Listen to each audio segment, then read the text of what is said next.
We have correspondence from this week. We have one for February 10th, 2016 from Graves Engineering. It's the 5.0 megawatt ground-mounted solar facility at North Sturbridge Road, the site plan review. Do you have anything on that? Just briefly, that's Mike's final sign-off. When you approved the solar, there were 3 or 4 revisions subject to the approval, so that was the revised plan that he's saying that they met those requirements. We're all set. We have another one from Stephanie. It's for Tuesday, February 9th, 2016.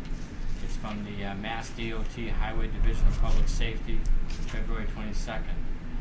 Attached, please find a public information meeting notice for the Route 20 Charlton-Oxford reconstruction project set for Monday, February 22nd at 7 p.m. at the Charlton Middle School Auditorium located at 2 Oxford Road in Charlton. The purpose of this meeting is to provide an update on the design of the proposed reconstruction project on Route 20. Again, that's February 22nd at 7 p.m. Now, Alan, question, is that for the one that's due 2025, or is that for what they just did this That month? seems to be more of an information participation meeting. It's not an official design review meeting. It's not like the 75% design. They're years away from that. All right. This seems to be something more informal, probably at the request of both towns' select boards and state reps, I would assume. All right. It's more of a community type meeting. Okay, gotcha. We have another one from Graves Engineering for February 2nd, 2016. It's in regards to 3 Ponican Hill Estate, Phase 3. The on-site to inspect the installation of a new 12-inch subdrain and drainage structure designed by Burton Engineering on plans dating June 30th, 2014. Last revised November 12th, 2014. Today, Perro Construction continued removing of the existing failed subdrain and construction of the new subdrain and structures. There's some nice pictures that go with this letter. We also have another one from Graves Engineering for 3 Ponican for Phase 3. On site to inspect the installation of a 12-inch subdrain and drain structure as designed by Burton Engineering on plans dated June 30th, 2014. Last revised November 12th, 2014. Today, Perro Construction continued removing of the existing failed subdrain and construction of the new subdrain construction. Again, there's several pictures that they've taken. And the third one on the same project on Ponican Hill. Again, it's from Graves Engineering, and it's basically the same thing. They're still working on a subdrain. The pictures show multiple phases of installing with the new subdrain. I'd like to pass that around for everybody to look at. The Town of Oxford has a planning board notification of a special permit decision, February 3rd, 2016. Applicant is Harrington Memorial Hospital Incorporated. Premise affected is 78 Sutton Ave, Oxford, Mass. Applicant for a special permit to allow for the use of an existing building on existing parking for the purpose of an urgent care facility.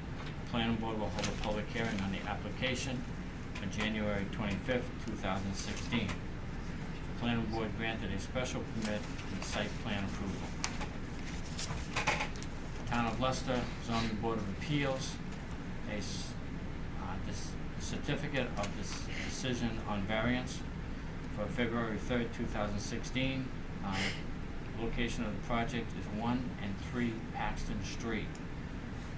To construct an 1,800 square foot 2-family facility. The building area is 64,465 square feet in the town of Leicester. ZBA action. The Leicester Board of Appeals moved to approve the petition of the town of Leicester for a variance for the amount of coverage exceeding 30 to 53% on property located at 1 and 3 Paxton Street, Leicester, to be used for the fire/EMS headquarter building. Again, the Leicester Planning Board will hold a public hearing on Tuesday, February 16, 2016, to discuss proposed amendment to the Leicester bylaw and zoning map. The subject matter of proposal amendment is as follows: to amend the zoning map by rezoning all property directly abutting the south side of Route 9, zone residential 2 to R2 to business B. The Sturbridge Planning Board will hold a public hearing on Tuesday, March 8, 2016, on the application of Charter Food North LLC. The applicant requests a site plan approval to request by Chapter 25 to allow for the construction of a fast food restaurant, Taco Bell, with drive-through services and related site improvement. The property is located at 195 Charlton Road, Sturbridge, Mass. We have another one for Sturbridge Planning Board, a public hearing for Tuesday, March 22nd, 2016, on the application of Thai Orchard, 90 Charlton Road, Sturbridge, Mass. Property located at 505 Main Street, Sturbridge, Mass. The applicant requests a site plan approval as requested by Chapter 25 to allow for the demolition and rebuild of a portion of the existing building with additions and improvements, and expand the parking facility for use as a 51-seat restaurant and one apartment. Again, we got another one from the Sturbridge Planning Board on a proposed zoning bylaw amendment. On Tuesday, March 8, 2016, to consider amending to the town's zoning bylaws as petitioned by the planning board. The proposal would amend the zoning bylaw, Chapter 12, Wireless Communication Facility District. The purpose of the amendment is to upgrade the language to be consistent with current requirements and regulations. And again, one more from Sturbridge. Planning Board will hold a public hearing on Tuesday, March 8, 2016, to consider on the zoning map. First, to consider amending Chapter 2 definition. Second, to consider amending Chapter 8 Commercial Tourist District. And last, to consider amendment to zoning map on the town of Sturbridge. That's what the other towns are doing.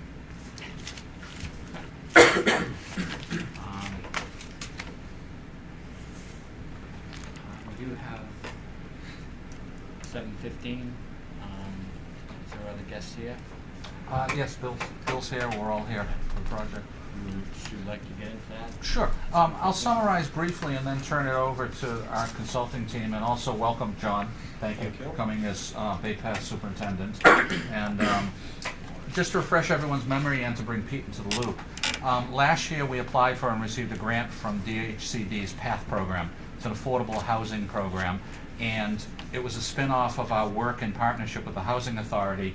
Our efforts prior to that were to expand the elderly housing at the center of town, which is ongoing. We can briefly summarize under growth management where we are on that later this evening.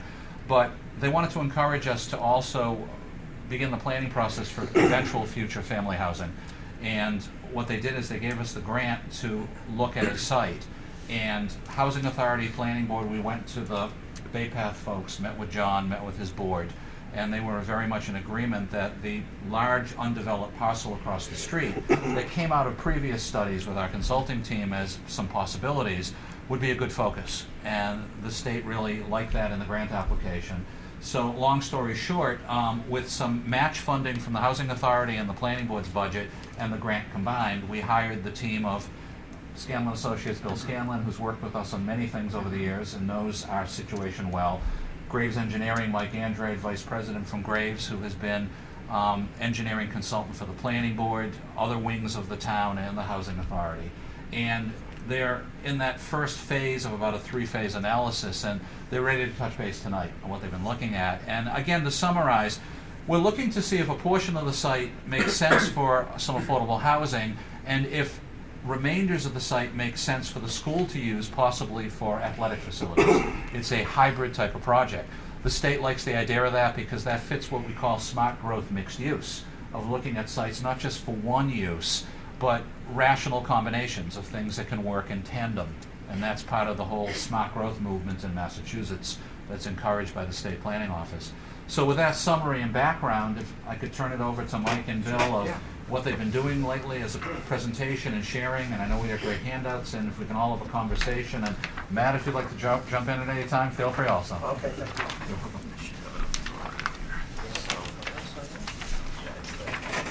These are smaller versions of what I'm going to put up on the boards in a second. And I should probably set this up in that area so can we see it, or? I think that works if you put it on the chalkboard. Do you need a little help, or? Most people end up putting it over there, and that way everybody can see it. Let's try this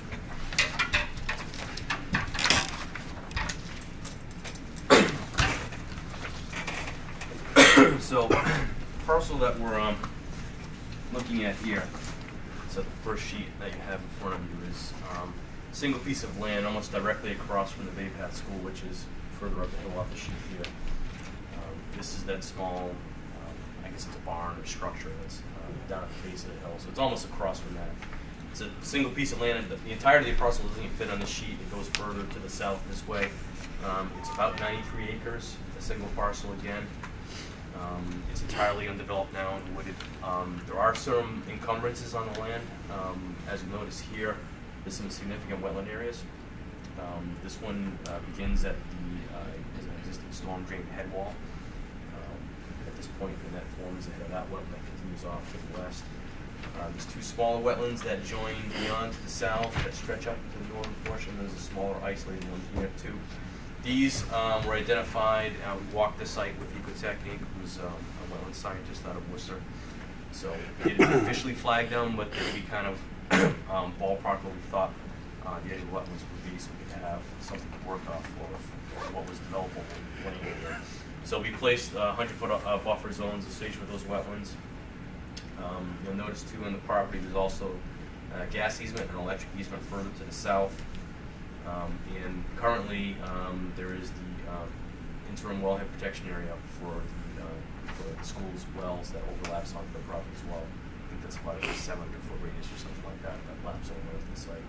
So what we're left with is this piece of land here that's a pretty good developable area there. There is some pretty significant topo in here. These topo lines are 10-foot contours approximately. So a lot of the land will be here where it's wet. It's steeper, that's fine. We're not proposing to do anything at the moment. This right here, now there's a sort of a field that's been cleared there and a path that goes down. That's how we access the site. That's this kind of level area you see here. So that, you'll notice when I flip that next sheet as well, we're kind of focusing development in this area here. So the zoning now for this parcel is split. The front half is all R40 from this line to the street, and to the south and further to the east. Actually, at the property line east is agricultural. So the development will be entirely in the R40 zoning district. So our plot, our piece of land is inside the purple? It's the blue line. I should have made a little bolder, I guess, right here. The shape here, and again, it goes further to the south, and it's about 93 acres in total, all one parcel. So if you flip to your second page, this is the schematic design that we've come up with right now. And as Alan mentioned, there's two components to this. There's an athletic field component here and the housing component here. So what we've done is constructed two curb cuts off of Bucket Hill Road. One is pretty close to the top of the hill now, across from where the barn is. One is a little bit further down. These would access the site in and allow access to the athletic field with the parking lot. We have currently a 95 space parking lot here and a 200 by 360 multi-purpose field, so that would be suitable for high school soccer, football, and some other field type athletics. And we've also, at this point, shown a small equipment storage building here as well. And we have a sidewalk connection out to Mugget Hill Road, even though there is no sidewalk on Mugget Hill Road. When I was looking at this, there's a driveway that doesn't show up here that goes down from Bay Path. John, I'm sure you're familiar with that. That comes down to this point, almost at this point. So I don't know if that's a walkable route for students or not, but potentially they could Well, walk they run down. it. They could walk down there and across the street down to the sidewalk on the site. So that's the athletic portion. Off of this end, on the eastern side of the site, is the housing development portion. And you see we've laid out an oval-shaped road. There are 14 buildings. Each has 2 units of 3-bedroom housing, affordable housing. So these are very, very similar in shape, not shape, but footprint in bedroom design to what's at the Housing Authority now, 3-bedroom units, like townhouse style, side by side, 2-story. So there's 28 total units across 14 buildings. We have a small office building here with some parking, some overflow parking as well for guests. Each unit will have its own driveway, which can hold 2 cars, and we've kind of bookmarked in a playground, community picnic area too as well for this development. We've looked at the site soils. We didn't do any actual equipment test pits, but we looked at the soil mapping. I dug around with my auger bit. The soils are pretty consistent for what you'll find in a lot of Charlton. They're Paxton soils, tilly soils. You can get a septic system in here, which is what we need to do for this site.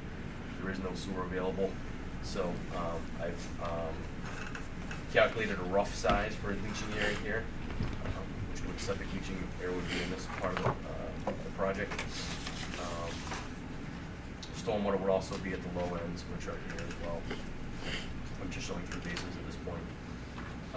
Other utilities, water, we're hopeful at the time this is constructed, if it gets constructed, that the school water loop project would be in place, so we have municipal water available. Do chime in, please. Oh, my God. We need it badly. Obviously, a project like this, and Gene can tell you, going just a permit a public water supply is a long process, and the maintenance and operation of that is Jeff, you can probably tell you the same thing, I'm sure. It's not something we want to get into, if at all we can avoid it. So we're hopeful that that project goes through, and that we'll be able to connect into municipal water for this project. So that's the rough layout. I do have one other sheet here that just kind of shows what the proposed grading is like. And what we've tried to do is balance the cuts and fills as much as we can. There's still a lot of earthwork that needs to be done in this project. Even though this is relatively flat here, to create a field this size with relatively level, it's only got like 1% slope across it. We do need to do some filling in here. There's some filling in for the road. We're cutting in this area and filling again in the back. So I haven't done any balling these yet, but we're trying to balance it as much as we can. Cuts and fills. And the slopes you'll see are relatively shallow. The steepest we get coming in here is this driveway here. There's a piece that's about 8% down into the site. And everything falls off in this direction from east to west, from west to east. Let's see if I missed anything else on the points. We talked about the parking lot, utilities, drainage, layout. So that's where we're at right now. I'm fleshing out. I want to flesh out the rest of the utilities, showing on plan drainage, water, septic, sewer layouts. That'll finalize these plans, assuming everyone's in agreement. So this will be part of the package that we submit for the grant. Anyone have any questions? Got a few questions. Yeah. First one is I'm very bad with spatial relations. So I see that you put our zone 1 water protection area. Does that parking space fit into that zone 1? So it's not a zone 1. This is the IWPA, and this is all rough. It's all off of GIS. So they don't actually show where the well is. They show me the circle for it, and I kind of put that up there. So is this line here? This line right here is the IWPA, so it moves around here. So the parking lot and most of the field is within that. Now there aren't any restrictions within the IWPA as far as what you can develop. The zone 1 is much smaller. That's actually required to be on your own property, so I hope it is. Yeah. Oh, yeah. It's up Well, wherever you show Probably, that yeah, barn. it's probably, the well barn's is here. near I think the the barn. well's up, Yeah. yeah, somewhere up We there. have a few of them at the primary Yeah. one. So there's a zone 1, and usually if there's not a zone 2, there's what's called the IWPA. So you wouldn't need a permit from DEP to build in the IWP? No. And is the parking lot that you're showing there, the 95 spaces, is that projected to be in bituminous? Yes. Okay, so it's not permeable water. Um, Can't get through. We're not tied to any specific design requirements right now. And then I noticed you've got 14 units Yep. with 14 buildings with two 14 units in buildings, each one. 28 units. And you've put driveways and parking spots next to those units. But then you say you're gonna build 95 parking spots to accommodate 2 per unit with a guest. So how many cars do we expect to, I guess I'm confused. This how many- parking is intended to be used for the field Oh, it's, solely. okay. I guess if someone has some kind of huge party or something, maybe they will use some All of right, these I spaces. misunderstood that. Yeah, I'm I thought sorry. that you were saying that No, no, that no. would also be resident No, parking. these parking fields here would be overflow if someone had guests Okay. over Yeah, that's- whatsoever. that- oh, that's Yeah, the good. intent is that this is for the ball field use, Okay. and this is the 2 separate sites. Excellent. And 95 is a number I don't know if that's reasonable or not. Right, well, I feel gotta tell you would be something useful. else, that, you know, now that you say that, that would be highly desirable for us, because we have 2 or 3 nights a year that are now forcing employees to park up at Charlton Middle School, Yeah. because we lost some spots up at the school when we did the renovation. Do you have a sense, that light green area, how many acres is that? That's the one piece I meant to do that I didn't come up with what the developable acreage is, all the tree clearing, what's within that. I don't have that on my, I really want to venture a guess at this point. Would you say it's a third of the site? Yeah, it's probably close to that, yeah. Maybe even less. Because what you're seeing, if you flip back to that other sheet for a second, is we're talking about working in this area right here. There's still all of this. Yeah, and you said, oh, the squiggly, that's 100-foot This buffer? is the 100-foot buffer, yeah. Now, does that, does the current law or regulation say you can't build within 100 feet? Is that why? No, you have that? can, and really the only part that's within the buffer zone is a little bit of this road here, and maybe some of the drainage by the time we actually design it. I don't foresee us wanting to build, but let's say, for Yep. example, somewhere down the road, we said, we want to put some solar down there or something. You can do that within the 100 Sure, foot you just have to file a buffer notice zone? of intent with the conservation commission.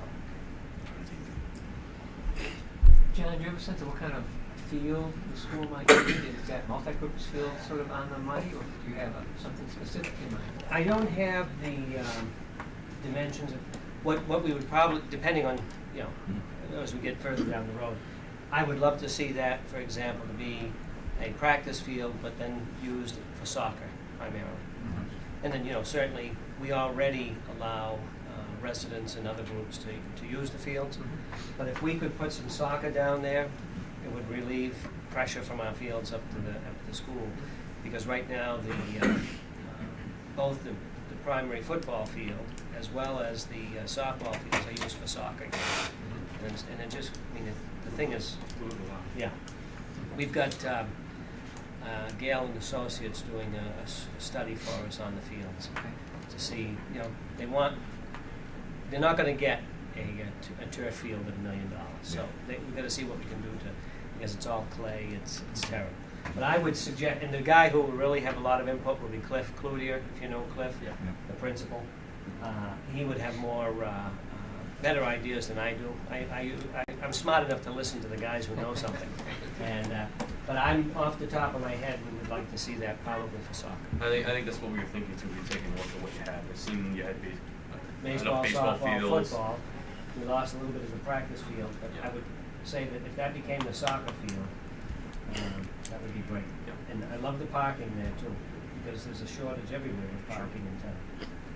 Do you guys have restrooms there? I see you showing equipment storage building. but There I'm not certainly sure. could be. It's They're probably gonna gonna have need to be. Yeah. They're gonna So I don't have know if you to can be. show. Right, Peter? Yes.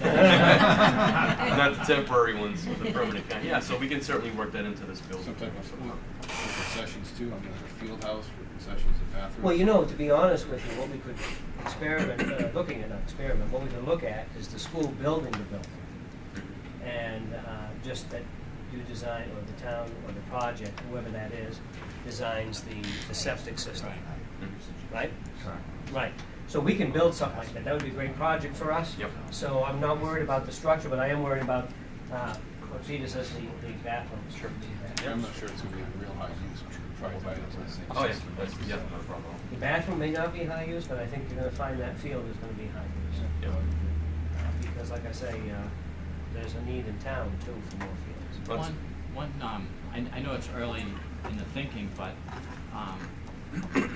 just down Mugget Hill is the pump station for the sewer plant, for that area. What, the cost that it would cost to construct that septic system could possibly be the cost of what it would cost to run it down the hill. Can you put a line down to that, is that what you're saying? Yeah. Yeah, because when we built our septic line, it goes down the back, only with the road, so if we could do it, you guys could do it. Yeah, I can tell you, And it would make it much nicer than a leach field. yeah, and the soils are not great, which makes the system need to be larger. Yeah. And we're right at the limit of the 10,000 gallon spray, which is Yep. what Title V says you can do. Correct. Beyond that, you gotta go to DEP, so we're trying to stay under that. It's a large system anyway. There's a sewer plant, pump station just down the street. Yeah. The cost may balance out. So I don't know how far away that is. It's not far. And it's downhill, right? It's down It is now. hauled down here, yeah, that much I'm sure, yeah. So Alan, I don't know if it's too early in the process, or can you just give me a sense? First of all, I would think this is a project that went through, would be all managed by the housing authority, is that who does that? Yes, what the housing authority side of it ultimately, and Jean can jump in and elaborate if she wants to, would be managed similar to the center of town, owned by the housing authority, constructed by them. Not to go off on a tangent, but just to give everybody some background. Different decades, state policy is different than how you create something. And we're in a decade in which they require housing authorities not to bid it out and hire a contractor, but instead to RFP it out for what they call developer partner. And that's what we're doing on the other project that we'll update under growth management. We're farther along in that one. Yep. And so we're heading it with a consultant that the state recommended. We're meeting in about a week with the consultant. It's a two-person team from a consulting firm. They'll put together the application package and the RFP. They'll help us hire the developer partner that will work with the housing authority on hiring contractors and buildings. So down the line, it'll work that way, but Jean and her board and her authority would be owning everything, managing everything, and running it like they do Meadowview Drive. And from a grant or money point of view, are we saying that, I know it's early, but if this were, everybody loved it and that the field and parking lot would be part of the funding from the state, or? Well, one thing we've talked about, and you were in an early conversation too, about what the state likes, like I said, is smart growth. Right. So there are various state agencies. DHCD is the lead planning agency that provides a lot of funding for different things. DEM and a few other environmental agencies often offer recreational funding. Those agencies like hybrid projects. They like to work together, a couple of agencies with a community. So the strength of this is the affordable housing entity likes the fact, at the state level, likes the fact that it's mixed use adding recreation. The recreation entity likes that there's affordable housing. So we cobbled together a coalition working with a couple of state staffers and agencies, and as they go through their funding process, the strength of this project versus others is the combination, and that will play out over time. Now, you're right, we're taking a baby step right now, we're just doing this analysis, Yeah. but it leads you down the line to that stage. Yeah, and as long as, from my perspective, I only speak for myself, obviously, but when you folks are comfortable, you want to come back and see the school committee, give them an overview. The only data I would say is make sure you know how many acres that is. I'm impressed with it, quite frankly. All right, I like it. I like the look of it. I'm a fairly realistic kind of person. The school is not going to have all kinds of money to develop this. As I say, I'm going to be meeting with a solar company at some point, talk about maybe something down there to get some revenues to fix up our fields, because I don't have the revenues to fix up our fields. Okay? But this, I'm not speaking about the community. The community has to take their own viewpoint. I understand that, but I like this. I think it looks good. The field is very, very important to us, and I'm sure we could work it out with the housing authority so that the neighbors, everybody gets a chance to use it. You've built in parking, which is a sore spot for all of us.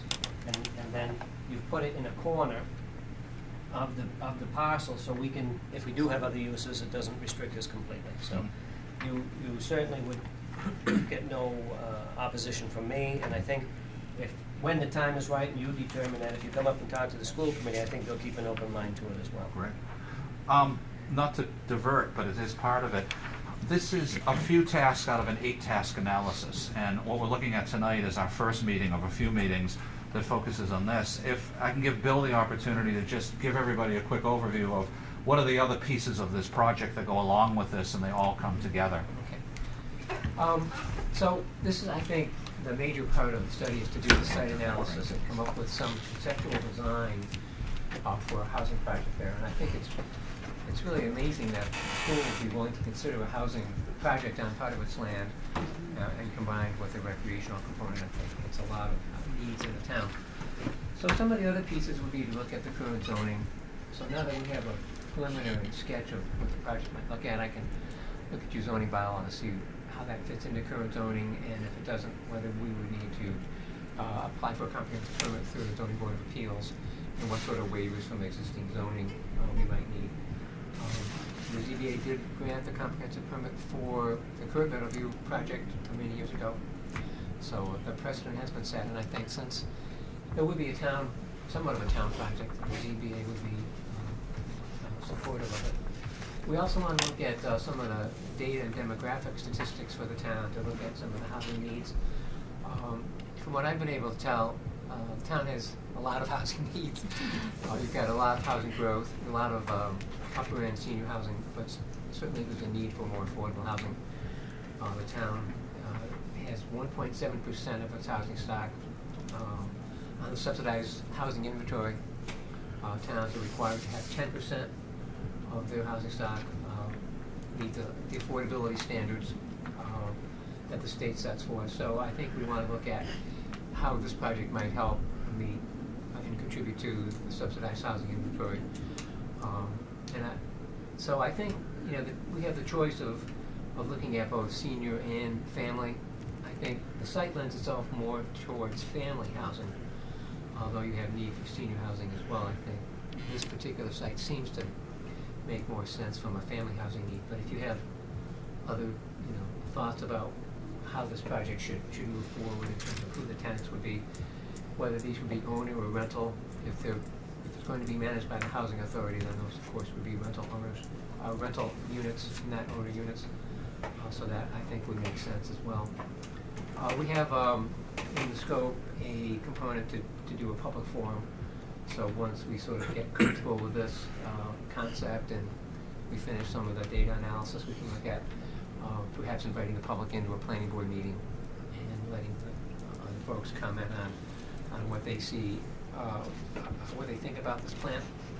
We also wanted to have a legal analysis done of this property, because we don't know whether in the deed there's any kind of restriction that might prohibit use of the site for housing, since it was granted to the school, to the school district. So we were going to use the school lawyer to look at, do deed research, determine whether there's any prohibition on doing this kind of a housing And concept. the other thing on legal we talked about was having our attorney at the same time tell us what is the process by which we would need approval from the other towns. Right. Because you're right, you are a multi-community district. So we don't have that answer, but when they get to that point, he will get that as well. Okay, good.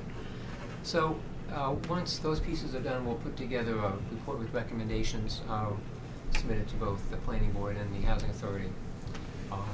Take whatever comments and suggestions come out of that, and then we'll submit the final report to DHCD. And then I think, we certainly want to identify how we're going to move forward, what the strategy would be, so we'll try to come up with sort of an outline of the next steps that the housing authority and the town should take to, and with this cooperation of the school district, how this might come about. So, Alan and Peter, could I just ask for one thing, and I don't know if it's difficult to do. Can you take this footprint and kind of dot a line out here and show where that is on this top map? You know what I'm saying? Right, in other words, where does that fit on this top map, so that people can see, okay, here's the out of the whole parcel. Yep, okay? That would be helpful for us. But what I'm gonna do, what I have to do, Alan, is just give the committee a heads up that we met tonight. And then I will wait for you and the committee, the planning board to tell me when they wanna come and meet with the committee. Sure. And I'm not passing the buck. What we do is we rely on Mike Right. and Bill of at what stage do we expand the Yep. presentations, the feedback, and when we get to that step, absolutely. So I'm just gonna tell them we met, I came down to the planning board, and, the very initial plans are looking very interesting. Jen, would you suggest that Mike Allen and myself meet with your school board? And- Yeah, I would think anytime, we can't do it in March, but anytime after April 1st, if you wanted to. The first Monday of the month is their, or I can have a Buildings and Grounds Subcommittee. And We did both initially during the application, Right. correct? We started with your subcommittee. Right. Great meeting.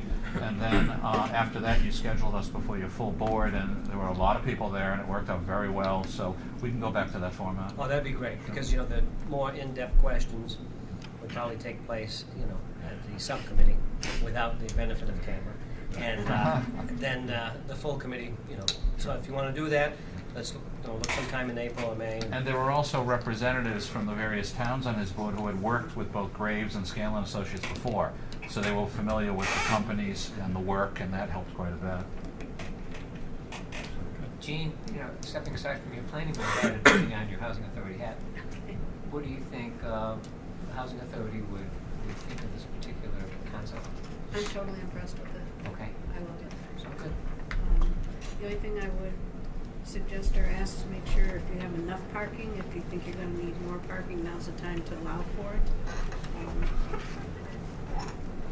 Yeah, and actually, that parking, we'll have to get a police officer those nights, but that will help downtown Charlton, because when I have my open house, it backs up all the way down to here. That's what we've heard. So, we'll get a police officer to make sure it's safe crossing the street, but, yeah, that 95 seems good. Mr. Cloutier, as I said, will be back from vacation next week. I think he'll be very interested, and if we had any comments, we'd get them to you, Alan. Correct. Yes, and we'll share it with the board. And at some point, I'm not holding them tonight to any particular dates, but Yeah. if you look at the original schedule for the project, there's a couple more meetings, and I think that they'll come back probably next, not just with what we have right here, but some of the analysis that are non-site layout. One thing the state likes a lot is what Bill mentioned. We know the needs. You brought that up before, but that's in terms of your waiting list and your personal experience. Bill can do what he did in what we call the 418 study, not as comprehensive, but he did an affordable housing analysis for us 10 years ago in the 418 study, and that justified, we have 4 grants since then that led us to this day. Now, by him justifying the actual statistical need in the community, that will be the launching pad for us to get in the funding pipeline down the line. You build it in that respect. Yep, very good. Mr. Starkers, I just want to make a note that every time I deal with Alan, and he deals with us on something, he's a very professional individual. He's always communicating with us, and I appreciate the fact that we can be a part of this and have this discussion. But I think as the board, I think you should know what a pleasure it is to work with a guy like that. So Thank you. I appreciate you making that comment, and I think the whole board. Agreed. Yeah, it's a very well run and organized board, Thank you. but Alan's always been, he never blindsides us, never, and he's always keeping us informed, so I love Thank you. working with him. And vice versa. It's been a great partnership. I'll wait, send me an email when you folks are, we can't do anything in March, but after that, we're pretty much open to scheduling some things. And I will I'll show this not in a public way, but just give them a heads up that we're moving along, and I thought the concept is very good. Do you need an extra copy that you may want to show us? Yes, that's good. Thank you. Okay? We'll make copies for board members. Give them all we have one. Yeah, so we'll probably have a building committee ourselves. We have a couple other issues coming up, so. I'll leave this I'll with you show and that, we'll make yeah. copies from there. Yep. It's And all of course, we want to make James and sure, in case Clarence is watching, that he gets one. That's right. Clarence can have more than one. Thank you. I'm glad I could make it tonight. I really am very impressed. Thank you. Do you need us for anything else? No, just in terms of really raw, we don't want to hold you guys to anything, but in terms of heading for the next step, when do you think roughly you'd want to come back to the board to have another meeting? And also, we'll invite John and Jean, if she wants to bring any members or just represent. We consider it like a 3-step project, and this was finishing the step 1 tonight, so thinking of Yeah. step 2, really raw. I don't want to hold you guys to anything No, at the tight. end of March, maybe? Something like that. Month and a half, something like that. End of March or even our Yeah. early April agenda, That'd be something fine. like that. Yeah. Yeah. We're starting to stack up, it's a busy time of year, between the fact that we're flooded with projects, which we have people here tonight on projects, and also we've got a bunch of warrant articles for zoning stuff, but it won't delay things. But just in terms of juggling, it might even be early April. Okay. And what we can try and do, Alan, is maybe set up a 5:30 meeting with the subcommittee, and then go right into the 7 o'clock meeting with the full school committee, so it's only one visit. Oh, great. We Last do that time we quite did often. too. Yeah, we do that quite often, so. Okay. All right, thank you, folks, Thank really you. good stuff. Thank you. Thank you. Okay, thank you. One quick Oh, question. yes. By adding these 28 units and the 26 across the street, what does that do to the percentage? Well, you have, I think, 83 now, Okay, so if we added, you're talking roughly 60 units altogether. okay. That would get you like to 130,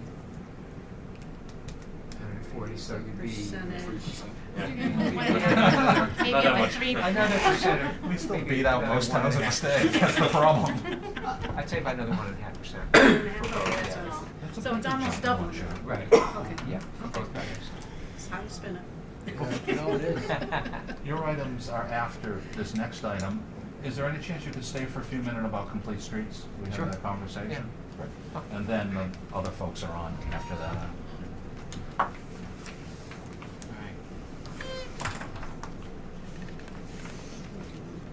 You wanna go to the 7:40 items? No, if we can do the 7:30, probably 5 or 10 minutes of conversation, and then the 7:40, other folks in the audience. Okay. No? Alright.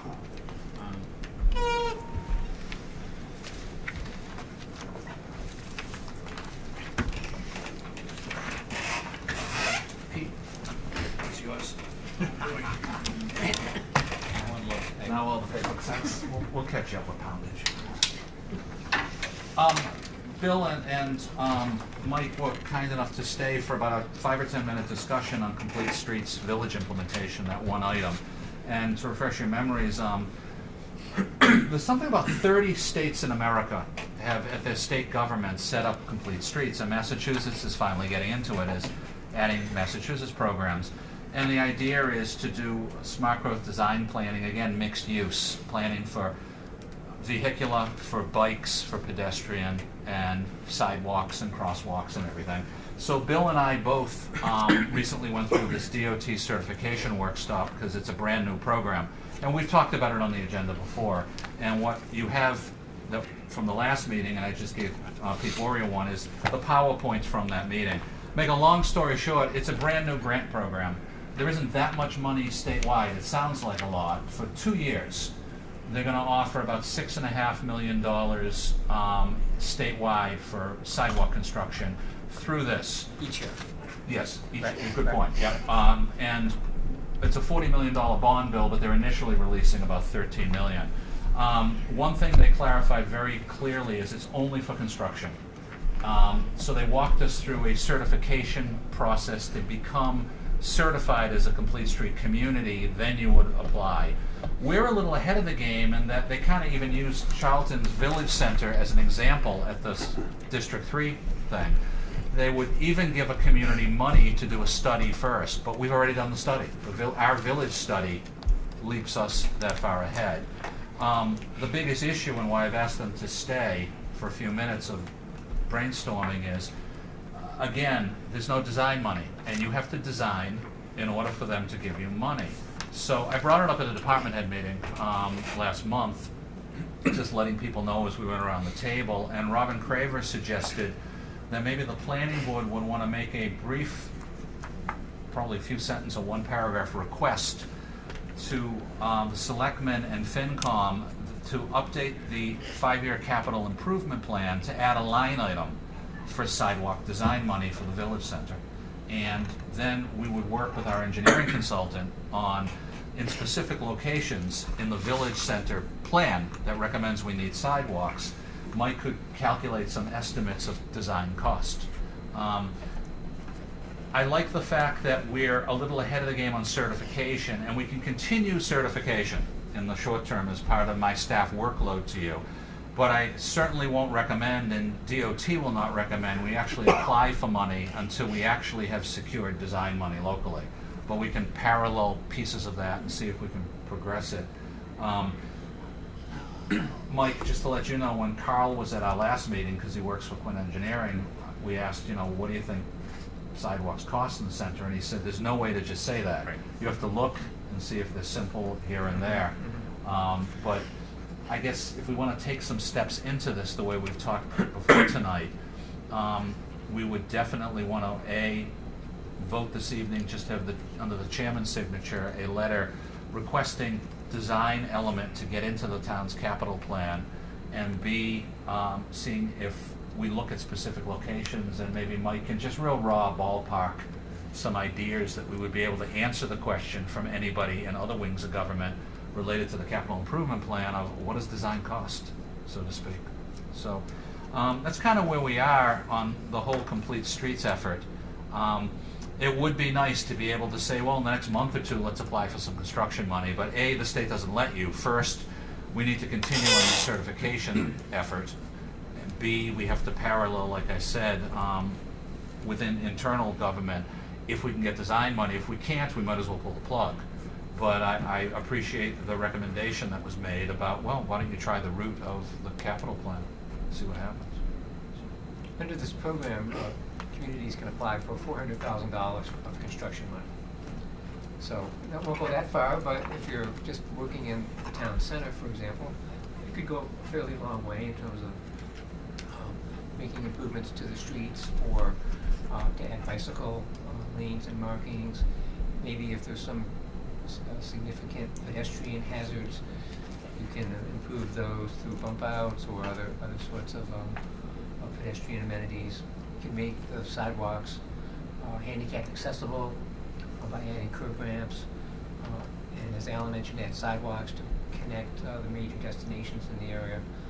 So I think you could do a fair amount of work with that kind of money. But if it turned out to be a much bigger project, then the town would have to kick in the rest.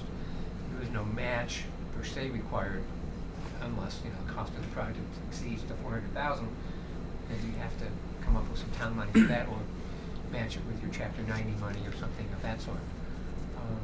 But I think as you look through that PowerPoint show, it really gives you a good flavor for how beneficial this Complete Streets concept is. It makes a lot of sense. You don't have transit in the center of town, do you? It's just, we have the Worcester Regional Transit that comes through. Oh, it does, okay. Yeah. And I've noticed you find people standing by the post office and stuff on the curving, which is really not a safe thing. So you'd want to consider what you waiting could for the do. buses, and Right. like you said, if there was some way of putting a bike rack there, if somebody was to ride their bike to that point, tie the bike, and then get on the bus to go to Worcester. Right. Or you could even put the bike on the bike racks that Yeah. WRTA has on the front of buses. And I do notice there are people standing on the side of the roads, which can be a little, this time of the year with the slush and that can be a little. Or doesn't the bus go to Southbridge too? Like Yeah, it's in the WRTA a community few years ago, college? Steve O'Neill came and met with us, and they do a Southbridge to Worcester and back route through shopping center now. Oh, good, Yeah. okay. And you see the bus go by, and I've seen, it looks like 15, 20 people on the bus sometimes. Great, good. Some sidewalks would make it safer. So, the main issue then is, as Alan mentioned, is to get money for engineering. Yeah. That's all in town. Now, do we need to make a motion to create that line item for that capital improvement? I would recommend you make a motion and vote to direct a letter from the chairman, Yep. making the request to create that line item, and then we can proceed, give them information down the line with assistance from Graves about what we would like to propose for funding as a second step down the line. I'd like to make a motion that we do that. Second. All those in favor? All right. Thank you. Right. Okay, so much. Sure. Appreciate it. Yep.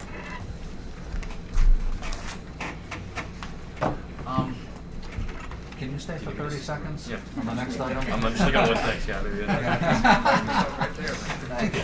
More than 30 seconds, actually. Both of those under permanent administration, you've been our field engineer. So Thank you. Good night. Thanks, Phil. Thank you.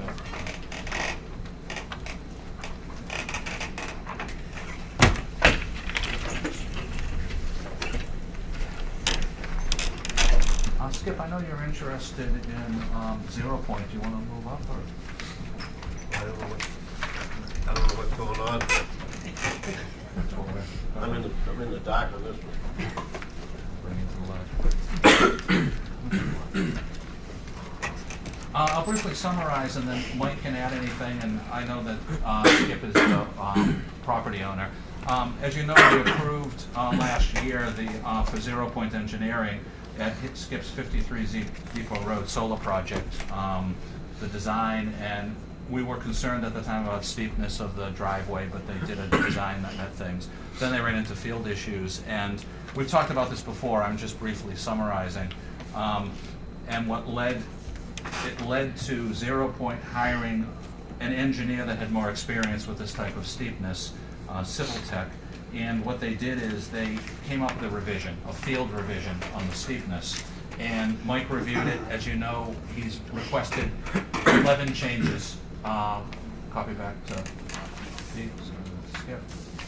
And the plan that Michael reviewed for this evening was the revision based on his 11 comments.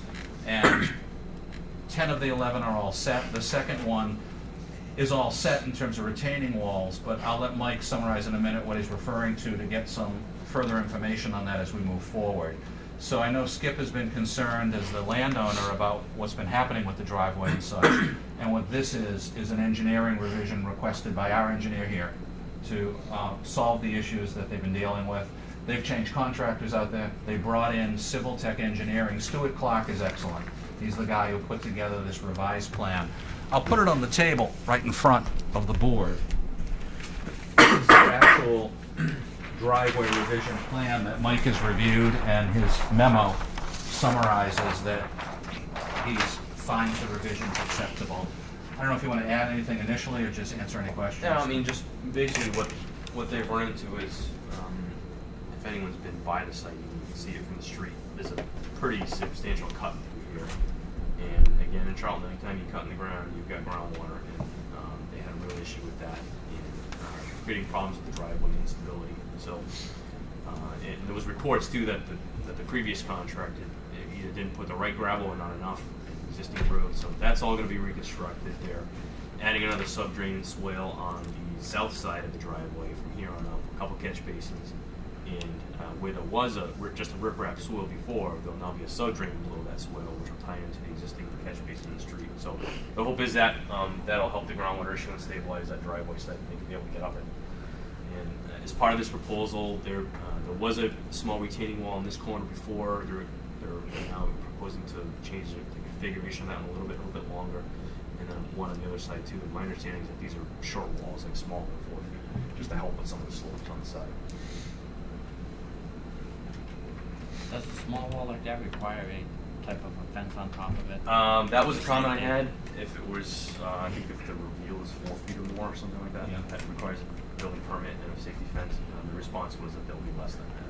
I did speak with Stuart Clark this morning on the phone from Civil Tech, and I asked him to, I'll check also directly with Kurt Meskis, but I asked him to talk to Kurt too, because Kurt will just confirm that it stays within the threshold of not needing it, but if Kurt sees that it does exceed the threshold that triggers a small fence, Stuart Clark said, then we'll put it on if it's required. And the only outstanding comment I have relates to the walls. I had asked for a construction detail. They didn't provide one. Normally with these types of walls, the manufacturer will give you a construction drawing for them. So I've asked if that's the case to submit it before they're built so we can review it. My initial concern was, can we build a wall that close to the property line? Some of these smaller block walls, most of you might even know, they have fabric behind them to stabilize the wall.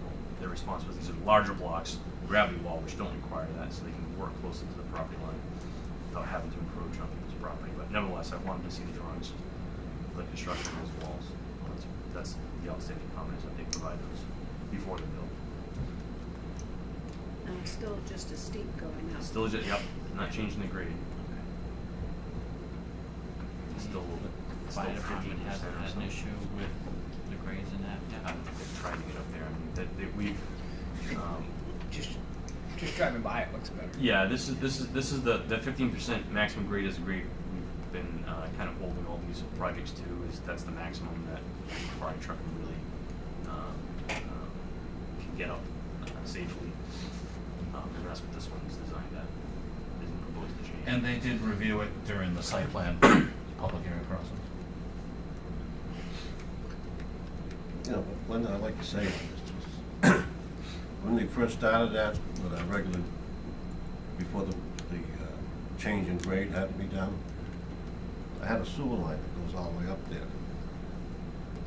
In your inspection of it, you, Sewer line now. well, it was pretty plain, it was 6-inch pipes, stand pipes every, Oh, a subdrain, you mean? You say sewer, I think. it's not a subdrain, it's a sewer drain. The sewer was line that went all the way up. Yeah. Stormwater. And, no, it wasn't stormwater, it was sewer. Where does that go? There's no sewer. Yeah, 31 there The is. green- Oh, there is? Yeah, Yeah, so you had a sewer lateral. yeah. Yep. I didn't see any piping. Well, not in, stand, they were clean Or up. anyway, I didn't see They any stood up. piping anywhere. You couldn't miss them. Well, I did, apparently. They're bright As green. I was trying to work my car up the road, I did miss them. Anyway, what I'm saying is, Yep. when they had the original driveway there was no issue with the pipe, because it was gonna be there and it stayed there, been there. I pay my, betterment fees on it and all that. But when they had to change the grade, then the sewer line got dug out. Okay. And now I'm in a contest with them to get it put back in. Have you talked to Brendan Gove at Zero Yeah. Point? I think what happened was the original contractors they had, which were a bad bunch of contractors, didn't know what they were doing. They just automatically tore it out. That's why he's never seen I it. would have thought, you know, if you tear out a sewer line, you put it back in. That's why the They- engineer hasn't seen it. I don't Yeah, have any problem with this. I could just, I mean, know honestly, they got- I'm being straight with you, it's the first I've heard of it. It wasn't shown on any drawing that I've ever seen on the site. Well, I never it is- saw it in the field. Because it wasn't gonna have to be No. touched, right? So, it was I mean, never- I'll look into it and see what the story is on that. That's all I can tell you really, at this point. Because since they've got to do all this new drainage, Mhm. now's the time for them to do it if they're gonna do it. Do you know how far up the property that it comes? Do you recall? Probably. Probably about right in the Oh, end, really? after this curve. Yeah. Yeah. Just the narrow section here, yeah. Right around that curve area. That, Skip, you think that they capped it when they broke it? Well, I got my original contractor, he had Yeah. to come out and locate it. Yep. And so he located it, Yeah. and they dug it up and we capped it. Okay, all right. So it's gonna shut the sewer, obviously experiencing any Yeah. dirty water coming in. Yeah, we got it capped now. Okay, all right. Okay, Brendan's thanks. very reasonable to work with. Yeah. I'm sure he'll be accommodating. All right, so that's pretty straightforward then. And we have Ponican, and then Matt and Larry are here under permit administration too, but Ponican, if you want to add anything, but we've given the board the 3 reports that you gave us prior to at the last meeting, and the chairman noted in the mail tonight the other 3. And then Jerry Foskett at my, asked me to contact Mike Mallett regarding that temporary drainage we talked about at the last meeting in the public way. And Mike Mallett and his engineer are gonna meet directly with Jerry in the field, and they'd like to get going when the weather turns, and pulling Mike Andrade in to make off of the cliff, which is the Phase 5 end area that we're gonna get a redesign in the next year from them. At least make the drainage permanent so it won't just discharge at times into the public right away. Henry Richards. Is it Henry Richards' pot, Marion? Henry Vista. Henry Henry Vista. Vista. Yeah, Yeah. yeah. Yeah. so those are the two pieces, if you have anything to add, but if we're where we were at the last No, meeting, which is good. They're doing what they can with the weather now and trying to get that. They're about maybe 50% done with that subdrain right now, and they're extending that earthen berm on the back of this lot along the pike as well. It needs to be lengthened. So they're doing some of that as they can. The goal is to get the subdrain in to help dry out that slope so they can do the road reconstruction in the spring. Sounds good. Going up that way tomorrow for a couple months, right? Just I'll check it out. You'll be their tent to say hi. It's too muddy, I won't go. I wanna wash my truck twice. Thank you very much. Thanks, Mike. Thanks. Appreciate your time. Thanks for being patient. I met with Matt and Larry on a active site plan review item that I thought would be good to come in for a few minutes as a field item. If you want to come up and I'll grab the plan, and I asked Larry to summarize and just a note explaining what they're looking to do, but I'll give you a brief summary as soon as I grab the plan, and then they can add to it or ask any questions. Yeah.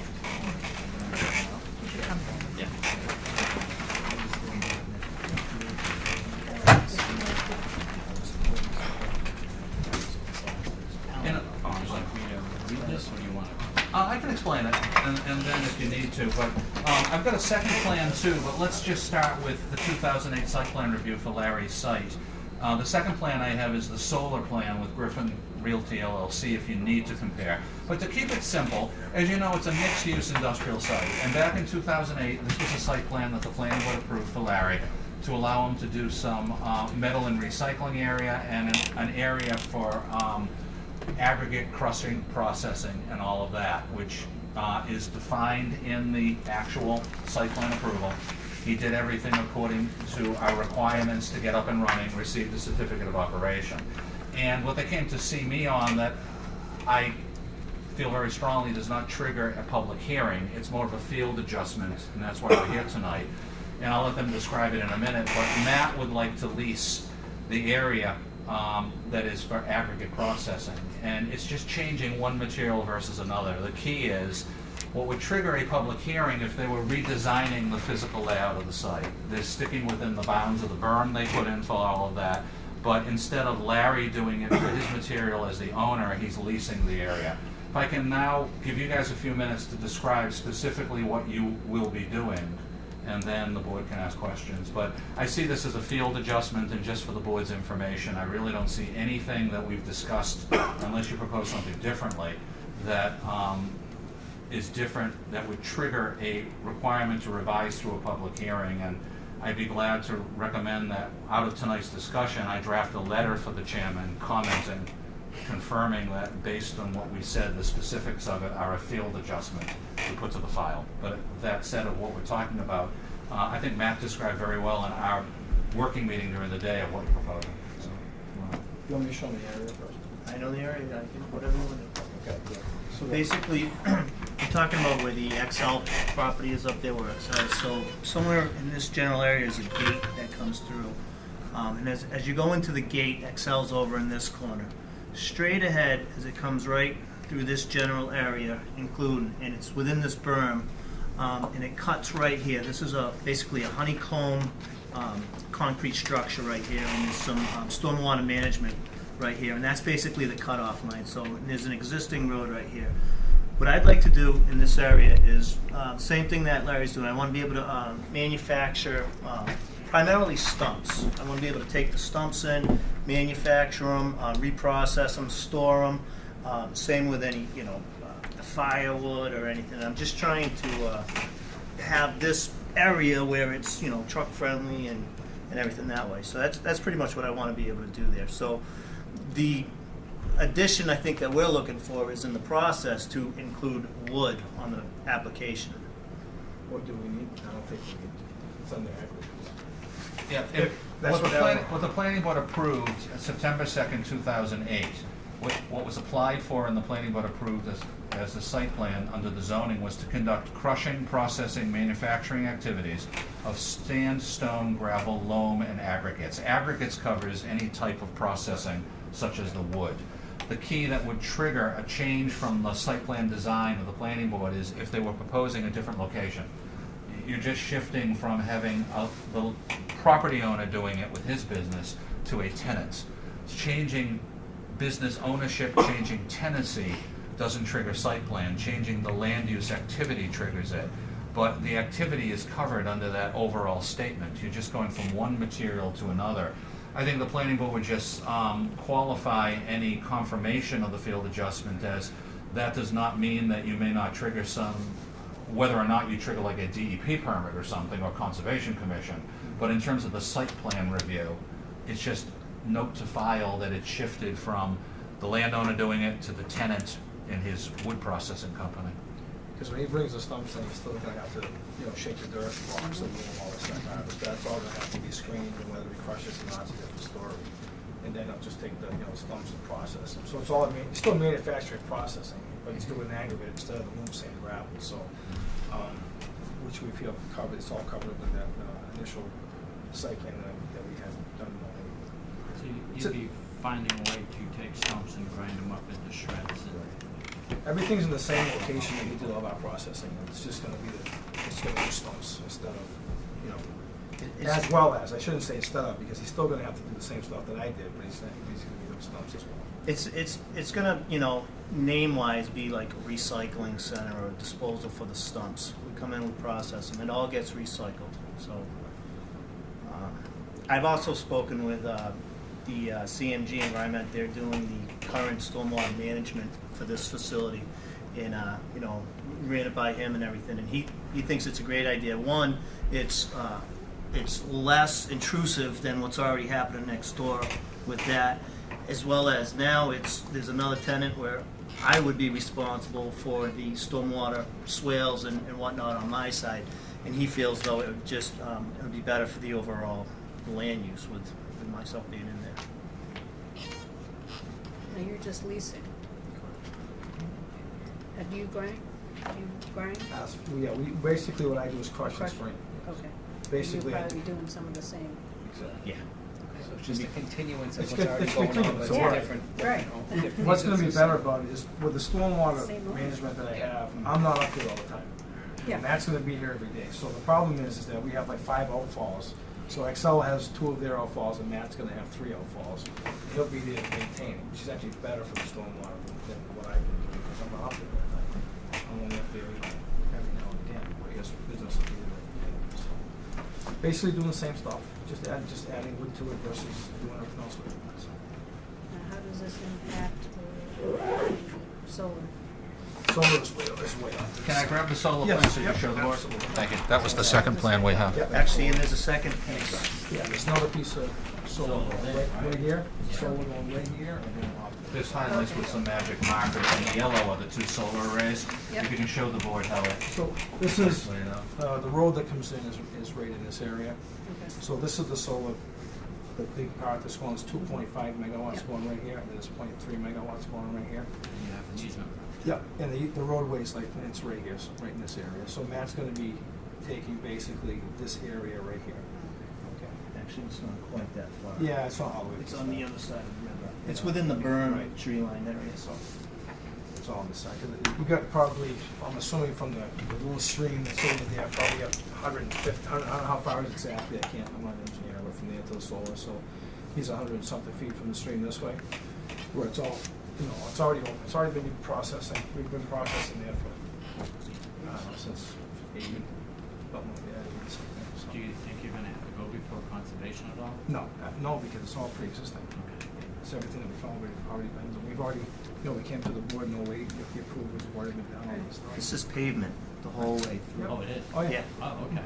Yeah. Wasn't aware. When you go into Excel, you go through that gate, and there's a roadway that kind of just goes straight all the way up to the wind line up here. Okay. And it actually goes right about right here, right to Griffin Road, actually. All right. And it stops right at Griffin Road. And it's all bermed out, we have outfalls for the stormwater, it's, there's a little Quonset hut, in this and the other map that shows you, but. It's actually the same stuff. We just wanted to make sure it was okay to change hands versus, for myself doing it. You're not really selling anything, No. you're still the owner, Oh, I'm so- still the owner, yeah, I'm still the owner, yeah. and you can't preclude in Massachusetts any type of permit based on only one owner. Right, right. If it's just shifting to a different tenancy or ownership, but it's always good to check, Yep. meet, discuss. I just think it's important to memorialize it with a written comment back to you from the board that they reviewed it this evening. And in the original permit, we always have a statement in every one of them at the end. That additionally, the granting of this approval by the planning board isn't construed as approval from any of the board official regulation needed regarding for the project. So again, we're only commenting on the site plan review. It is your responsibility to, I'd recommend you check with Todd Gerard on conservation. You're responsible with any state agencies that may have a wood requirement to review versus the other types of materials, but site plan review is site plan review, and that's what we look at.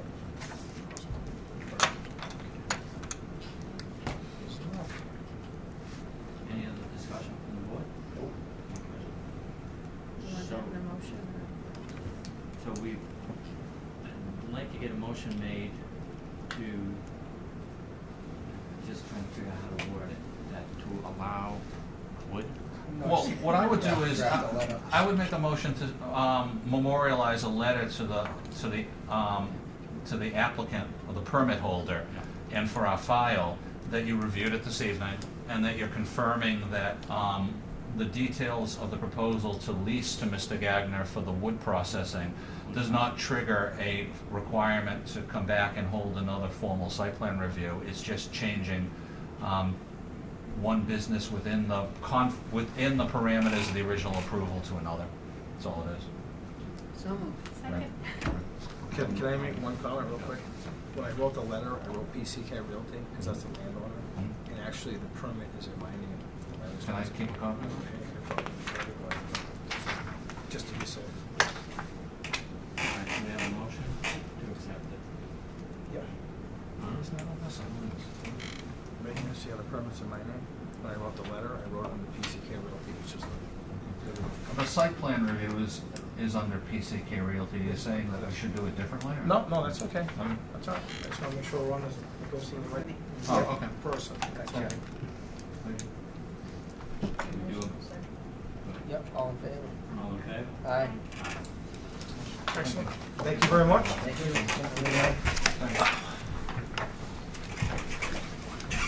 Ah, thank you. I'll attach this to planning board's comment. Thanks.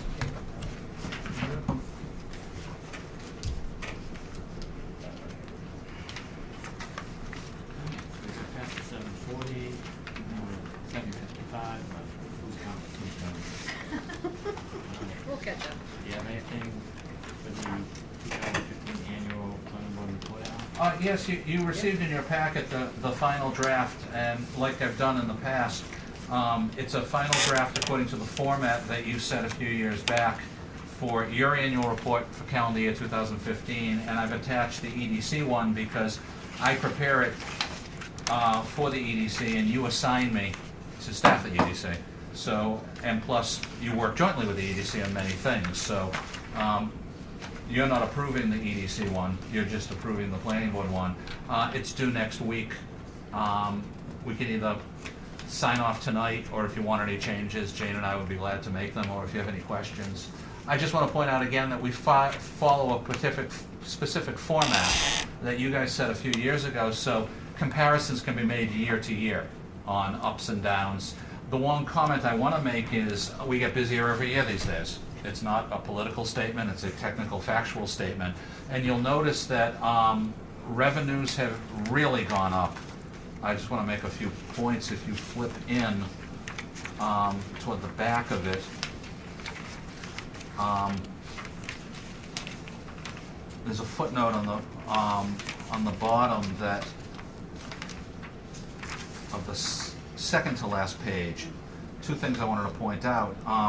Revenues, fees received tripled in 2015 compared to 2014, and also a proportion of the fees that you take in go into the general fund, and last year it was $10,445. We're already at about, I think it's roughly $8,000, and we're only halfway through the current fiscal year, so that's going to be even higher next year. And also, most of the money you take in, goes under state law into our revolving fund, in which the applicants, by paying these revenues, pay for the engineering from Graves. So that's a third component of your revenues that come in. Then if you flip to earlier sections of it, you see permit items. We're doing more site plan reviews than ever. There's a huge section that's just solar, as you know, and every year that gets lengthier. And then we have the non-residential. Residential, in my opinion, is slow, but slow in the normal range. Kurt Meskis and I always kid each other. I'm the eternal optimist, he's the eternal pessimist, and Kurt will say, well, housing isn't really happening. Well, housing is happening. It's just such a big town. We're the 7th largest town square mileage in the whole state. So you don't notice this as much when you go around, but I think it was 2014, we had an even 50 new houses. Now, I know it's down significantly, but it's still in the 25, 30 range, and I personally feel it's going to be bumped up in the next year because several projects you're handling, the developers are doing 3 or 4 houses each. From Jennings to Blair is getting into 2 new subdivisions, but that's in the development projections report on the next item. And then you're getting a whole lot of reduced frontage and common driveway permits. You just did a zone change at the last meeting for Roy Gunter, and in the next month we'll get a submittal from Burton Engineering for 5 lots over there. So, and the goal for him is in the next year to get houses going on all 5 of them. So, you know, we've got an uptick there on the residential side too. So this is your calendar year 2015 annual report for submittal, and then in a moment we can look at the 2016 development projection report. Jane, on that second to the last page, you had that, instead of the dashes, if you just do the underscore, that's supposed to be the line for a total. Oh, okay. Okay. And on the CDC one, on the last page, the first bullet point at the top, the 60,000, it should be square feet, square foot. Oh, the EDC one? Yeah, on the EDC Oh, one, thank you. the last page. Oh, regarding the manufacturing proposal? Right. It should be 60,000 square foot Okay. manufacturing. Yeah. Okay.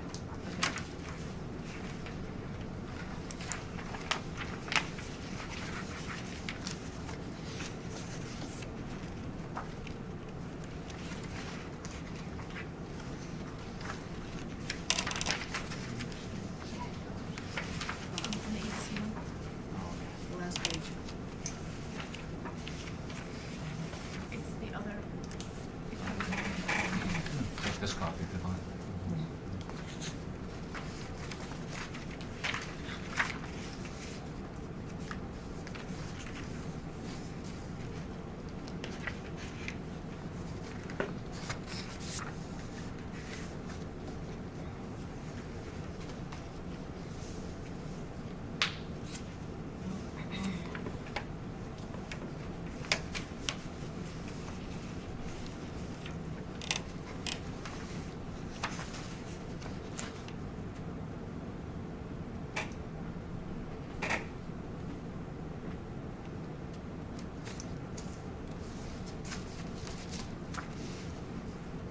Started the one on Turner Road, has it?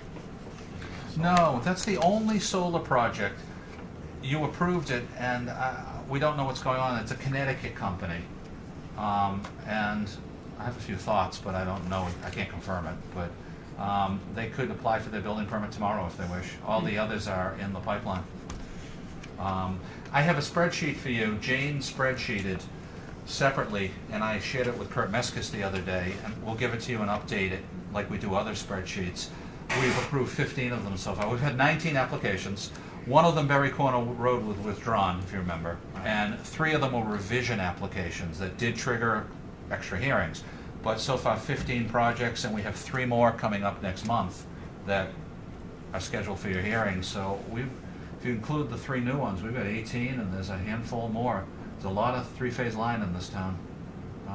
At this point, what you've approved at the current tax rate for the assessors assessing per megawatt of equipment, not the land, because we know there's an issue on that, but just the company's equipment holdings, you've approved about $500,000 worth of annual revenue for this town. Annual. Annual. 4 of them are up and running. The rest of them are in the pipeline, and some of them will be online fairly soon. Others need more time. but the ones you've all approved, at Debbie's current calculation, roughly about $500,000. So, I mean, that definitely should be pointed out clearly, because so many people complain about them, but it's pure revenue. I mean, It's not a traffic issue, it's not a school issue. and it has been pointed out, in my opinion, ignored. By some. Yes, by some, not all, you're right. By some. Yes.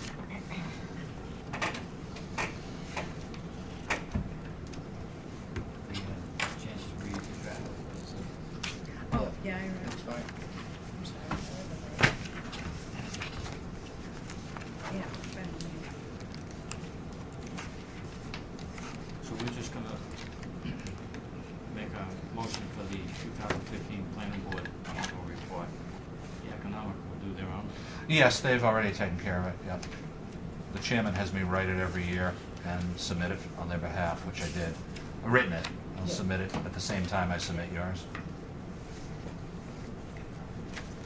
I make a motion, we approve it as presented, yeah. So moved. second. All in favor? Aye. Thank you. I'll submit it tomorrow.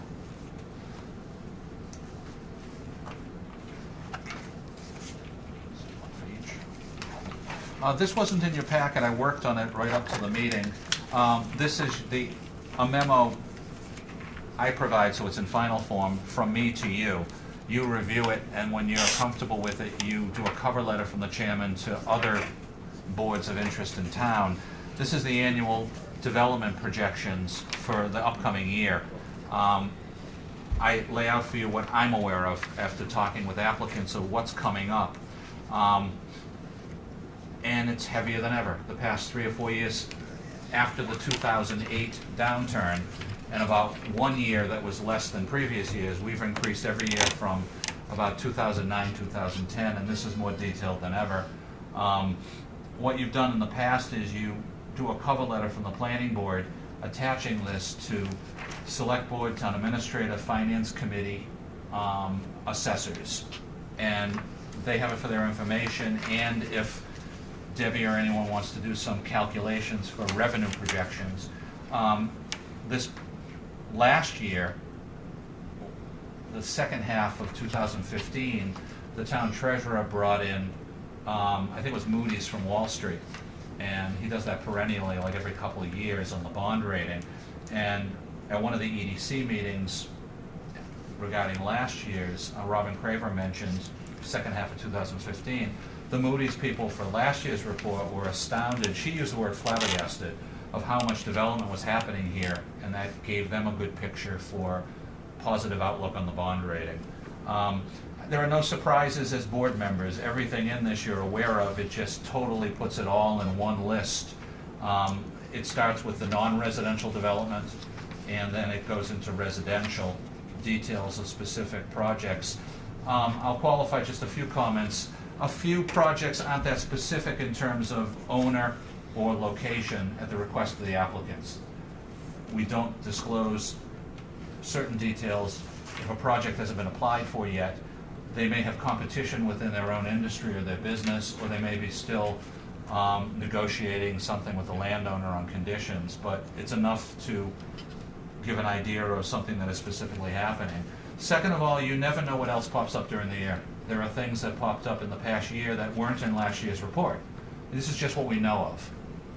And third, it's not what we think, it's what people actually tell us they are planning on doing. It's not a projection of what we guesstimate someone's going to do. Every representative of a specific project in here has said to either myself or you or us in combination, this is what I'm doing in the next year. A few of them obviously may not go that fast or may even run into a roadblock, but that's usually a small percentage. And things we don't know about will replace them in terms of level of activity. I did leave off one. If I could just double check that I left it off. Yeah, I didn't put on a very, very large manufacturer that has said, and we've talked about it, but they don't want it to disclose yet, of doing a large manufacturing proposal via site plan, because they're still finalizing with an abutter on the land they own of optioning a portion of her land, which is going well, I've been told by the company. But since it isn't final yet, they didn't want it on the plan, but they are hoping to finish that this winter and then have their engineering firm start meeting again with us in the spring and the summer and move that very large manufacturing project forward. But they asked to keep it off just in case they hit the wall. So.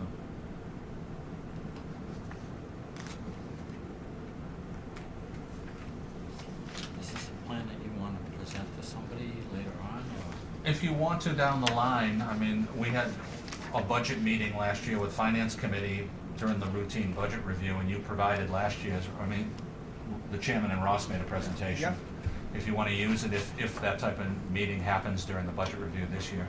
Other than that, I just recommend you do what you do every year, a cover note to, I think, 4 other entities that could refer to it as they look at revenue projections if they wish, which is Selectmen, Town Administrator, Finance Committee, and Assessors. Or even on the Alt Woods, they have one of those coming up. If another As one's well. coming up, you can Yeah. use it. Yeah, absolutely. Should we want to have Alan finalize this up and do a cover letter for it, send it up to the other departments? Yeah, can't hurt. No. Why not?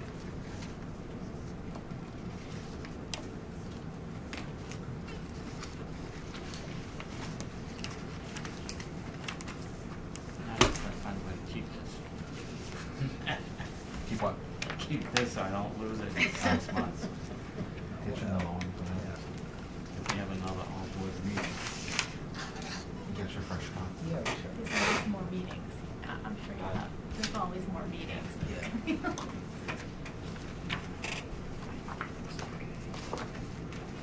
Do you got anything else under growth management? 3 items as quickly as possible, Mr. Chairman. The first one, I just wanted to give each board member, because we're heading now into really developing the Nichols Industrial Park at the corner of Route 169 and 20 on the north side of 20. And we had a kickoff field meeting that's required for the notice to proceed that then I issued. Ralph Nichols and Burton Engineering, we talked about it at the last planning board meeting, had requested under the current approval of the 2 permits you gave them a few years ago for that industrial park to get notice to proceed for pre-construction site preparation. So here is the cover letter I gave him on the notice to proceed. I thought, given that that project is of interest and it's an industrial park, that the board might want to just keep copies of things. So one for Jane and one for each member. And I attached to it the Graves field report from that meeting, in which Ralph was told specifically what he can do right now for site work versus hold off on other things for legitimate reasons, and we'll keep an eye on him on a daily basis. Do you have one more? Oh, I'm sorry. Yes, sorry about that. I can pass the number around. Also, I met with Burton Engineering again on the revised plan that's coming in, and they are planning to submit in the next few weeks to hopefully open the public hearing on the revised plan for your first meeting in April 2nd or 3rd, I think it is. The first Wednesday in April. And again, to remind you, they're shifting over layout design, and it requires a revision. But they're hitting the ground. They're doing site prep now, and once you approve that in April or April and May, then under the revisions, they're just going to keep rolling. So this is a nice fast-track industrial development for the current building season, getting going. So that's one of my 3 items. Second item, I just wanted to give you for your information, at the last meeting, you finalized your three planning board sponsored zoning warrant articles. So Jane and I will schedule the hearings for you from our second meeting in March through April. And I just wanted to give each board member a take-home of the actual submittal with the cover letter that goes into details with the warrant article attached. So the first one, 4, 5, 6, is your petition to add commercial storage facilities as a site plan, allow land use in the IG and the CB zones.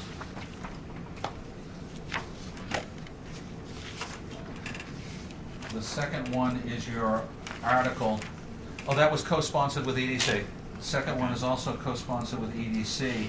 It's your village district zoning revision that covers 2 items in the village district, adding, at the request of Ken LeBlanc for his upcoming project, auction houses, and also adding cluster residential now that we have some large open space, because we added 500 acres recently. So that's 6 right here. And last but hardly least is the residential small lot animal livestock site plan that Lisa Westwell, Ann Salou, and Matt Gagner had met with you recently. I went over all 3 of these with Kurt Meskis, the building commissioner, which is always good, and he felt very positive about this one. You know, he felt that, and he said he'd be glad to speak on its behalf also at town meeting. So hopefully we'll get somewhere from that. Yeah. So how much education will this last one? A lot. Yes. And Is there a plan for that? yeah, we'll schedule a hearing in April, which is an advisory hearing. Right. And I think one good thing would be to talk to Debbie LaFlacker and see if she would get it out. And also, if Lisa and Ann and us can be proactive through government and people we know, spread the word, plus ask them for some. Debbie's always good at our request, putting some type of statements in the paper, a quick summary, or even a small article prior to a hearing. I think that's important. And we were frank at our last meeting that, you know, there's a lot of people in town who, whether we agree or not, might not like it, but I think we can make a positive argument. But my own opinion is, I think it's 50-50, but I think we're doing the right thing. I We're think a lot of opposing it. the people that will complain are already grandfathered in, Yeah. kind of, so if that is really emphasized, Yep. that, you know, there's the same people who. I put some bullets in the cover memo from the planning board to the selectmen that starts to lay out your facts to try to make people comfortable. You know, you're grandfathered if you're current in. It's only for the smaller urban type lots. What it focuses on and what it doesn't focus on. And I think the more we make that case and go as public as possible, the more at least you've done everything you can. But I felt very good that Kurt on his own said, you know, I'd like to go to the microphone and speak for this too and give some examples of the problems we have that would work out for everybody. If we just had a simple site plan, really quick and easy on some things that we deal with out there, that there's no mechanism right now, and it would be easier for everyone. So, the third and final piece under growth management is related to the reserve. The chairman and I have been working on this the past few weeks. You remember Jay Cohen had 2 subdivisions on Freeman Road, and he's assembled land from a few different people, and one of them is Mr. Duchamo. And Mr. Duchamo and a few relatives have spoken to me in the last year that they were not moving forward with Mr. Cohen on renewing the purchase and sale agreement, and they'd like to do an A&R, which they brought in to split the existing house in one lot and break away the rest of the land. Now, what I informed them is, and we're okay for this evening, a couple steps, they can't bring in an A&R without abrogating the definitive subdivision plan. And so they met with Mr. Cohen and he agreed. He's decided he's not going to do the project, but he'd like to come back and do future projects in Charlton.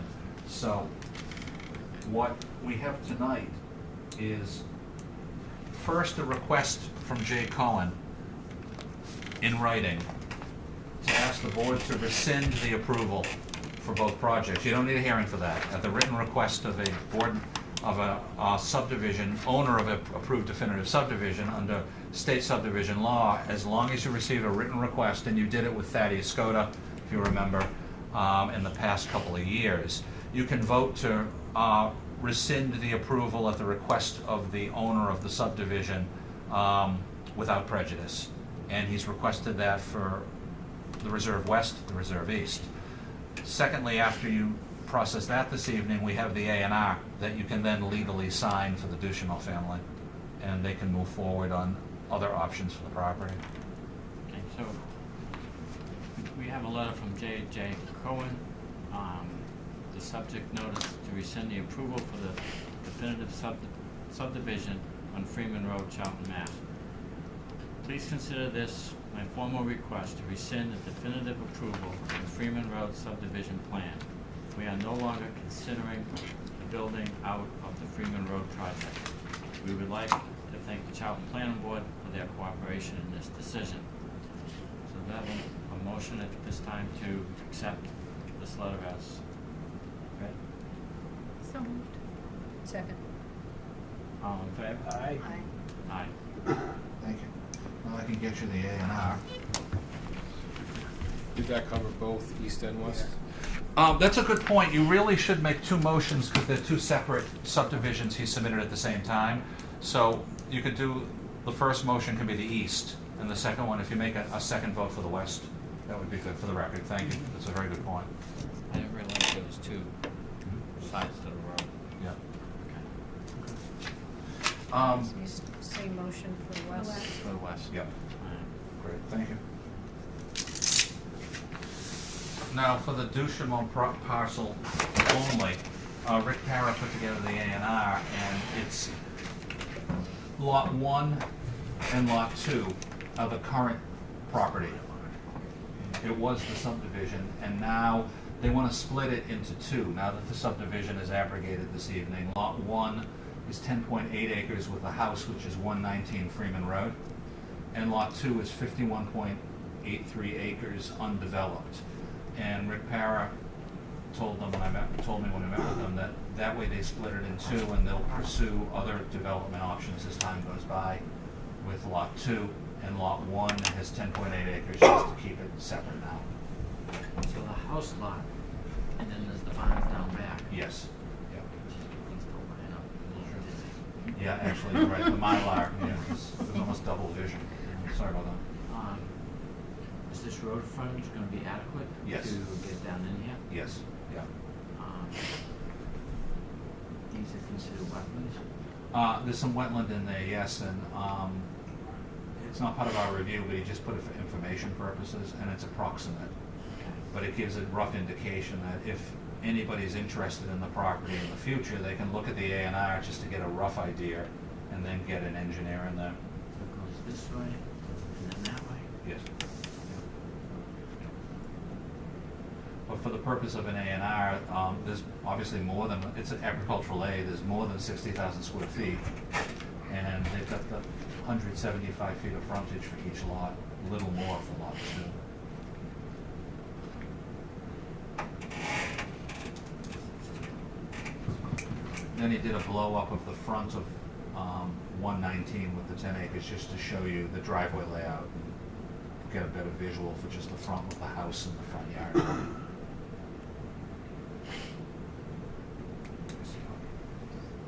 Is this like an existing driveway? This is the existing driveway? Yes, and he blew it up in here, so you get a bigger feel for the dimensions. There's a right-of-way here, they could go with that, and then there's an existing driveway. 30-foot right-of-way for the benefit of Lot 2. To avoid the wetlands. Yes, and that's in a deed that goes with the property. So they're not crossing the wetlands? Yeah, they can loop around. So if anybody does something here, either themselves or a future buyer, they would convey the easement with a sale or in a lease agreement. By doing that though, would they still have the road frontage? Yes, an easement does not abrogate frontage, even if it's used for a different party. They just need the physical frontage to meet the zoning bylaw, and they've got it. That section is not subtracted from the frontage, it's just, easements are just rights of use to a non-owner.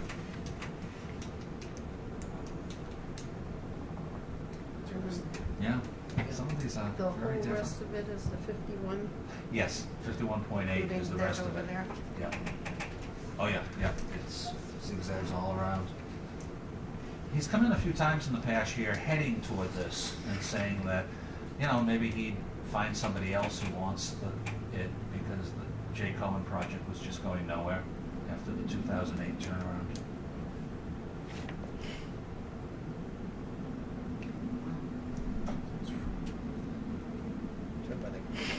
I'm stressing what his property abuts. I'm trying to orientate myself north and south. There's a locust, see, it says gas pipeline on the locust, can you see it?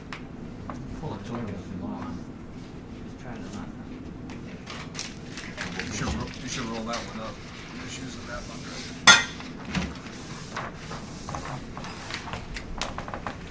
It does show the gas line. And then the locus one shows the Bond Road. Schoolhouse. Oh, that runs parallel with Freeman. I see it now. So none of his land really goes to Bond Road. No. No. It just goes behind all those houses on Freeman. Never realized that. He had assembled like 4 different owners. I think the Stelmach was part of the subdivision, and then Elliot Burlingham he'd auctioned across the street with another person.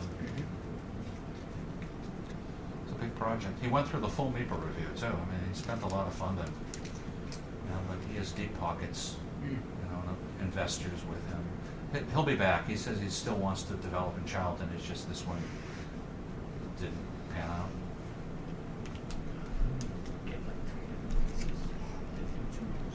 Yeah, then one of the Berlin games, and then Stelmach, you said? Yes, That one? yep. It might have been a 4th smaller piece of somebody near Elliot's property. I can't remember who.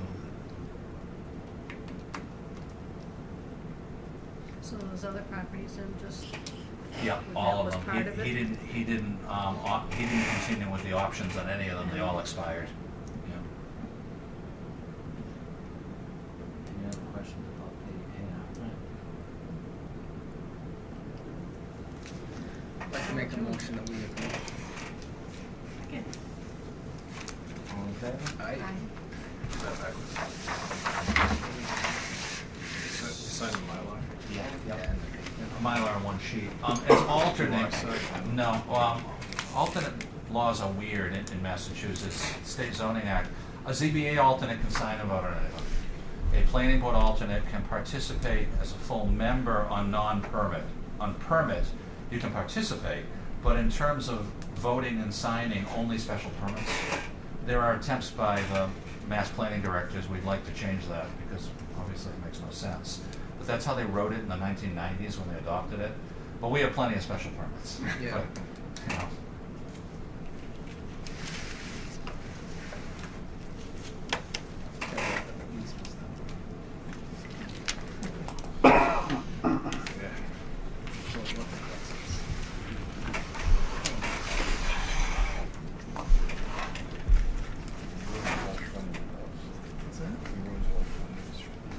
If anyone takes advantage of it, yeah.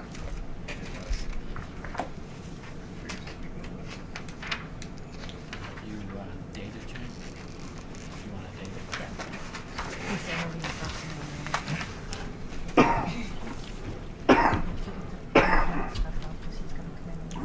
Oh yeah, I'll give it to you. He forgot to take it, No, but it'll he be said, in. he said I'll be in. Yeah, before his meeting at 10. Yeah. Okay. Yeah, I'll leave that for you tonight, so if he comes in real early, he can grab it. Yeah. I would imagine, because it goes down. Regular turkey hunting down there. It's Food City. Somebody will build something. Waste of time. Okay.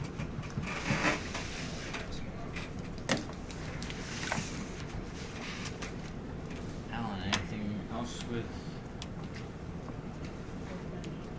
management? No, just my checklist items, a handful of them, Mr. Chairman. Just, you know, housekeeping items. I'll be as quick as possible. We still haven't received any registration material for the Citizen Planner Training Collaborative, and as soon as Jane and I get something, we'll email it to you. But again, it's Saturday, March 19th at Holy Cross. It's a statewide planning conference for planners and planning board members. It's wonderful. If anyone wants to go, the past few years, Jeannie, Patty, and I have gone. Anyone else wants to go, though, we can, register you in the budget. They have a nice luncheon. They usually get between planners and planning board members about 300-400 people. It's an all-day Saturday at Holy Cross. 2 workshops in the morning, 2 in the afternoon. You can go to anywhere from one of them to all 4. Stay for a while or stay the whole time. Any So, interesting subjects this year? they haven't given us a thing. Yeah, they do it very late every year. Now it's, they'll probably do it 30 days. Yeah, they'll give us a month instead of like 3-4 months with everyone else. But You know, last year you and I went to a bunch of good ones, so Yeah. let's see what happens. Second, and I want to commend Jane, she manages our database very beautifully, and I had asked her a while ago, and she put it together beautifully. A separate spreadsheet that we can use and the building commissioner can use to track the solar projects, and we'll update from time to time. So 6 copies around. And I numbered by hand on the left, just to show you that 15 are approved projects. What I haven't numbered are a couple of revisions and 1 withdrawal. And then Jane will update this from time to time. You can take the first 2 pages, pages 1 and 2 go across like that, and then pages 3 and 4 go across. So the first and third page are really the initial projects, and you put pages 2 and 4, and you get information from the name of the project, our code under site plan, who the developer is, the location, map, block, and lot, date of the plan, planning board submission, hearing, decision date, and such. So it's a good reference. And then under type of project, we've got megawattage and size, so that helps us track size of these projects and then calculate revenue based on that. I'll just briefly mention, I've mentioned a few of them through the course of the meeting, but again, you have a whole bunch of site plans coming in. We've talked about the Nichols Industrial Park, the next 3 solar plans. 2 of the 0 Point solar projects are on your March 3rd agenda, and the third one will be on March 16th. McClure Engineering is working on a few submittals, and Burton Engineering is. Kamasi Masonry is looking to submit in the near future for an expansion up on Trolley Cross, adding another 3,600 square foot building up there. I mentioned the Gunter property in the short term. And also, Chris McClure has been working with me for a year off and on a routine reduced frontage special permit. But I pointed out to him when we started it, it's on Prince Road, and the road itself is in Southbridge. So he went recently to DPW and Planning Board in Southbridge over the road, and now that they're okay with the road itself, since the land is in Charlton, he'll apply here for you to do a reduced frontage special permit on the land itself. We already covered a few things and other items I had listed down. Just wanted to let you know that Nexamp Engineering today paid its 2nd annual payment into the 10-year payment plan once a year annually for their performance guarantee for disassembly on the Carpenter Hill Road. Last year they paid $10,000, and now for 9 years they pay $3,000 a year. So after 10 years we'll have $37,000 in an interest-bearing account with the treasurer for potential disassembly if they ever have to have that coverage. If they don't disassemble, you can draw down on it. So today the year 2 payment was due and it came in. So that was that. We already voted on the complete streets. And that's about it for today. We're just dealing with everything we've talked about. Thank you. Anybody have anything they'd like to bring up at tonight's meeting? Motion to adjourn.